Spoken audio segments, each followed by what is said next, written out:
দিলীপ ঘোষের স্ত্রী রিঙ্কুর গলায় অভিমান, দলের কাছে প্রার্থী হতে চেয়ে আবেদন রিঙ্কুর। বিজেপির জোড়া তালিকায় নাম না থাকায় ক্ষোভ। রাজারহাট নিউ টাউনে বিজেপি প্রার্থী নিয়ে অভিযোগ, একই পরিবারের একাধিক প্রার্থী নিয়েও প্রশ্ন রিঙ্কু। আমি নিউ টাউন বিধানসভার আমি ভোটার আছি। আমি এখানেই অনেকগুলো বছর এফোর্ট সাপোর্ট দিয়ে এসেছি।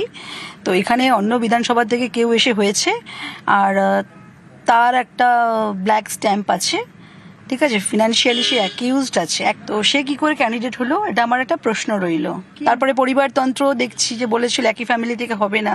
জাস্টিফিকেশনটা হলে সকলের জন্যই সেম অ্যাপ্রোপ্রিয়েট হওয়া উচিত, সেটা জায়গায় জায়গায় কেন মিসম্যাচ হচ্ছে?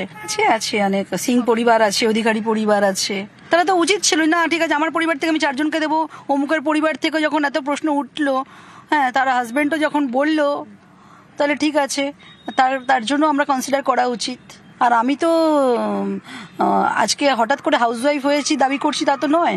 আমার তো ইন্ডিভিজুয়াল পলিটিক্যাল আইডেন্টিটি এন্টাইটি ছিলই।